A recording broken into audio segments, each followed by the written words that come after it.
Uşaqlar, hər birinizi salamlayıram. Bu günlərin Baharlılar dövləti, yəni Qaraqoyunlu dövlət haqqında danışacağıq. Burada qeyd eləmişik ki, Qaraqoyunlu tayfaları. Deyirik ki, ümumiyyətcə Qaraqoyunlu tayfa birliyinə bir neçə tayfa yəni var idi də tərkibində. Məsələn, Ağacərilər idi, Türkmanlar idi, Sədlilər idi.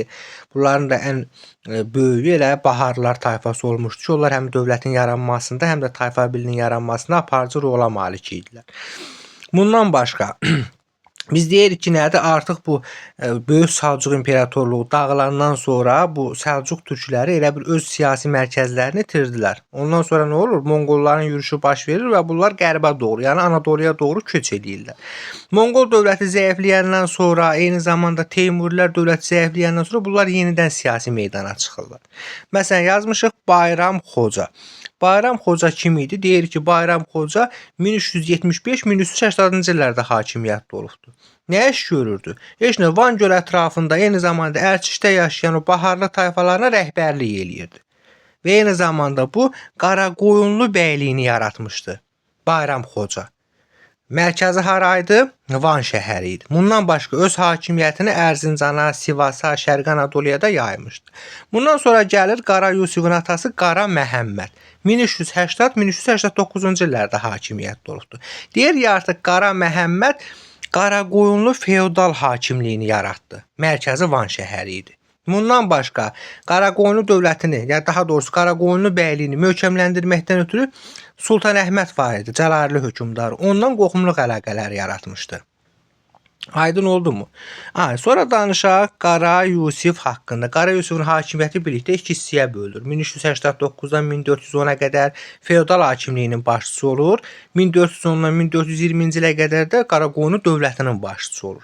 Gəlin görək bunun dövründə vəziyyət nə cürdür? Ümumiyyətcə həmin dövrdə Azərbaycanda möhkəmlənmək uğrunda bir neçə sülalə dövlət mübarizə apardı. Məsələn, Teymurilər dövləti idi, Cəlalilər dövləti idi, Ağqoyunlular sülaləsi idi. Bunlar hakimiyyətə almaq uğrunda mübarizə aparırdılar.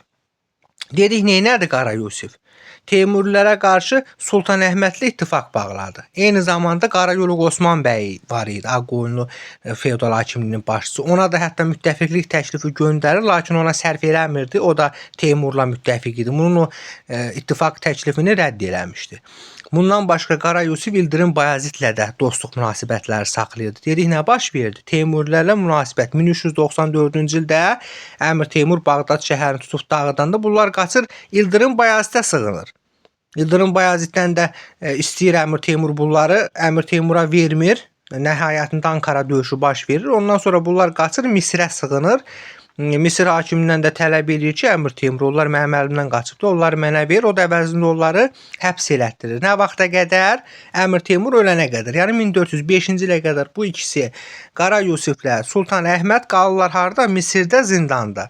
Deyir ya, artıq 1406-cı ildə Araz sahilində döyüş baş verdi. Çünki öldü Əmir Teymur. Bunlar zindandan çıxdı, gəldi. Qara Yusiflə Teymurlar arasında Araz sahilində döyüş baş verdi. Miranşahın oğlu Əbubəkir məğlubiyyətə uğradıldı. Kim tərəfindən? Qara Yusif tərəfindən. Qara Yusif kim idi həmin vaxtı? Feodal hakimliyinin başçısı idi, yəni dövlət yox idi. Nəhayətində 1408-ci ildə Sədrud döyüşü baş verdi. Həmin döyüşdə deyir ki, Miranşah öldürülür, Əbubəkir də tam şəkildə məğlubiyyətə uğradılıb, Azərbaycandan qovulur. Deməli, Azərbaycanın cənubunda Teymurilərin hakimiyyətinə nə vaxt son qoyuldu? 1408-ci ildə Sədrud döyüşündə. Aydın oldu mu? Bununla da Azərbaycanın cənub torpaqlarında hakimiyyət keçdi Baharlılar sülaləsinin əlinə. Hələ dövlət yoxdur. Baharlılar sülaləsinin əlinə keçir. Yəni şimalda, Şəki hakimliyində, eyni zamanda Şirvanda, Gürcüstanda nə vaxt son qoyulmuşdu Teymurilərin hakimiyyəti? 1405-ci il Kürçay sahili döyüşündə. Cənubunda isə 1408-ci ildə Sədrud döyüşündə son qoyulur. Yazmışıq bura Sultan Əhmədlə münasibətlər. Gəlin görək Qara Yusifin Sultan Əhmədlə münasibətləri necə idi? Əvvəl yaxşı idi, müttəfiq idilər, amma sonradan nə oldu? Qara Yusif Teymurlar üzərində qələbələr qazandı, əhali arasında nüfuzu artdı və hətta Sultan Əhməd ondan Həmədan yaylalarını istəmişdi. Onu vermədi və nəhayətində 1410-cu ildə bu keçmiş müttəfiqlər oldular düşmən. Təbriz yaxınlığında Əsəd qəsəbəsində döyüş baş verdi. Əsəd döyüşü deyirik. Həmin döyüşdə Sultan Əhməd öldürüldü və həmin bu Cəlalilər 1340-cı ildə Bağdadda yaradılmış Cəlalilər dövləti süquta uğradıldı. Nə baş verdi? Hakimiyyət keçdi Baharlar sülaləsinin əlinə, paytaxtı Təbriz olan Qaraqoyunlu dövləti yaradıldı. Dövlət yaranması və ərazisi. Gəlin görək ilk başda hansı ərazilər əhatə eləyirdi? Heç nə, Kürdən şimalda Şirvanşahlar var idi də. Ona görə deyir ki, Kürdən cənubdakı bütün Azərbaycan torpaqlarını əhatə eləyirdi. Bundan başqa Şərq Anadolunu və Ərəb İraqı da Qaraqoyunlular dövlətinin tərkib hissəsi idi. Deyirik ki, bu özü axı Qara Yusif hökmdar övladı olmadığına görə özün şah elan eləmir. Oğlu vardı Pirbudaq. O Misirdə olanda onu vermişdi Sultan Əhmədə oğulluğa. Bəli, Pirbudağı sultan elan eləyir, özündə bütün idarəçiliyi öz əlində saxlayır. Eyni zamanda pulu da onun adına kəsdirmişdi. Aha, sonra görək bizə nə lazımdır? Qara Yusifin Şirvanşahlarla münasibəti. Gəlin görək Qara Yusifin Şirvanşahlarla münasibəti necə idi? Qara Yusif Azərbaycan torpaqlarını vahid şəkildə birləşdirmək istəyirdi. Ona görə də tələb göndərir İbrahimə ki, gəl mənimlə də mənim tərkibimə keçsin. Lakin 1-ci İbrahim bunu qəbul eləmir. Hətta 1-ci İbrahimdən bunun xoşu gəlmirdi müəyyən şeylərə görə. Məsələn 1407-ci ildə Şərqi Gürcüstan özünə tabe eləmişdi 1-ci İbrahim. Eyni zamanda oğlu Kəyumərsi göndərmişdi Sultan Əhmədə köməyə Əsəd döyüşündə. Ona görə də bunlar bir-birinə aralarında xoşları gəlmədiyinə görə 1412-ci ildə növbəti Kür döyüşü baş verdi. Biz birlikdə tarixdə Kür döyüşləri çoxdur. Eradan əvvəl 66-da biri olmuşdu. Eyni zamanda 662-ci ildə biri olmuşdu. 1405-də biri. Bu da 1412-ci ildə olan Kür çayı sahilində döyüşdü. Deyirik həmən döyüşdə İbrahim və onun müttəfiqlər, yəni Gürcü çarı idi, eyni zamanda Şəki hakimi idi. Bundan başqa digər feodal hakimləri məğlub olurlar və əsir düşürlər. Neyinir? Qara Yusif gətirir bunları bir-biri edam elətdirir. Lakin bu o vaxtı köməyə gəlmişdi axı 1406-cı ildə. Ona görə də həmin o Təbrizli sənətkarlar, tacirlər yığışır, 1200 tümən pul verirlər. Yenirlər, həmin bu 1-ci İbrahimi azad elətdirirlər. Ümumiyyətcə 1412-ci ildə Kür döyüşünün nəticəsi nə oldu? Qara Yusuf hakimiyyətini Azərbaycan, o Kürdən şimaldakı torpaqlara da yaydı. Teymuri Şaxruxla münasibətlər. Gəlin görək Teymuri Şaxruxla münasibətlər necə idi? Ümumiyyətcə nə idi? Bax, niyə hücum edirdi Teymuri Şaxrux bura? Səbəb nə idi? Çünki səbəb o ki, Şaxrux görür ki, Qaraqoyunlu dövləti get-gedə yüksəlir.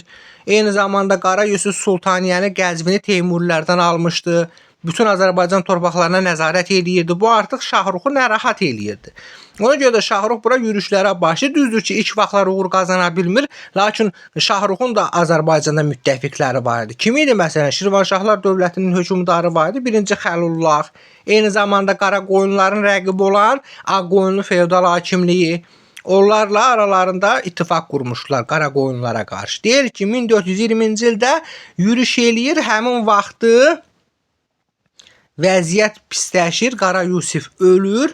O da gəlir müqavimətsiz şəkildə Qarabağı tutur. Ondan sonra bəli, bunun oğlu gələcək hakimiyyətə, Qara Məhəmməd. Daha doğrusu Qara İskəndər. Qara İskəndər həmin atasının apardığı mübarizəni davam elətdirir. 1421-ci ildə Alaşkert döyüşü baş verir. Bəli, həmin Alaşkert döyüşünə deyirik Şaxrux qələbə çalır. Lakin Şaxruxun atası Teymurdan fərqi var idi. Nə arırdı bu? Zəbt elədiyi ərazilərdə daimi qoşun saxlanmırdı. Hakimiyyətini tanıdırdı, xərac alıb qayıdırdı. Bu gedir, bu gedəndən sonra Qara İskəndər yenə də bundan ittifaqlıqdan çıxır. 1435-ci ildə yenidən hücum eləyir Şaxrux bura. Təbriz yaxınlığında döyüş baş verir. Həmin döyüşdə Qara İskəndəri tamamilə hakimiyyətdən uzaqlaşdırıb, onun balaca qardaşı var, Cahanşah. Cahanşahı gətirir hakimiyyətə. Cahanşahın hakimiyyəti iki dövrdən ibarətdir. Biri var asıllıq dövrü, biri var müstəqillik dövrü. 1436-dan 1447-ci ilə qədər, yəni Şaxruxun ölümünə qədər olan dövrdə biz deyirik ki, onun vassallıq dövrüdür. Yəni Teymurilərdən asıllıq dövrüdür. Lakin 1447-ci ildə artıq da bu Şaxrux öləndən sonra bu müstəqilləşir. Yəni müstəqil şəkildə siyasətin yürüdür. Əsas rəqibi də kim idi bunun yenə də? Ağqoyunlarla Teymurilər idi. Həmin Cahanşahın əsas rəqibi. Dostluq münasibətində Osmanlı dövləti ilə saxlayırdı. Deyir ki, 15-ci əsrin 50-ci illərində artıq Teymurilər dövlətində daxili çəkişmələr başlayır. Şahzadələr mərkəzi hakimiyyət uğruna mübarizə aparırlar. Həmin vaxtda Əcəm İraqıdır, İsfahandır, Qum şəhəridir, Yəzdir, Kirmandır, bu əraziləri ələ keçirir. Və hətta 1458-ci ildə onların mərkəzi Heratı da ələ keçirir və oturur hara? Teymuri taxtına. Lakin həmin vaxtda bunun yönsüz oğlanları var idi. Pirbudaqla Həsənəli. Deyirik Həsənəli Təbrizdə, Pirbudaq da Bağdadda qiyam qaldırır. Ona görə bu orada qala bilmir, məcburi şəkildə Əbu Səid oturdur taxta, onunla sülh bağlayıb, təzminat alıb geri qayıdır. Nə vaxt? 1459-cu ildə. Əbu Səidlə sülhü bağladı. Yaxşı, gəlin görək Cahanşahın Ərdəbil hakimliyi ilə münasibətləri necə idi? Deyir ki, yaxşı deyil idi. Neynəmişdi hətta? Görmüş ki, onların nüfuzu artır. Şeyx Cüneytə demişdi ki, Ərdəbili tərk edək. Şeyx Cüneyt də dedikdə Ərdəbili tərk edir, müəyyən əraziləri gəzir. 1460-cı ildə döyüş baş verdi. Samur döyüşü. Həmin döyüşdə 1-ci Xəlullaha köməklik göstərmişdi Cahanşah. Cahanşahın ölkəni möhkəmləndirmək tədbirləri. Bəli, deyirik ki, bu da oturar əhaliyə, eyni zamanda iri tacirlərə, sənətkarlara arxalanıb yarımköçmə əmirlərə qarşı mübarizə aparırdı. Hətta hərbi islahat da keçirmişdi, orduda nizam-intizam da yaratmışdı. Amma nəhayətdə 1467-ci ildə Muş döyüşü baş verir ki, həmin vaxtda Ağqoyunlu feodal hakimliyinin başçısı Həsən bəy Cahanşahı məğlubiyyətə uğradı və onu öldürür və bununla da Qaraqoyunlu dövlətinin tənəzzülü sürətlənir. 1468-ci ildə oğlu vardı, Həsənəli idi taxta. Yenə də Həsən bəy gəlir, Həsənəlini məğlubiyyətə uğradır, eyni zamanda Qaraqoyunlu dövlətini süquta uğradır və yerində Ağqoyunlu dövlətini yaradır. Aha.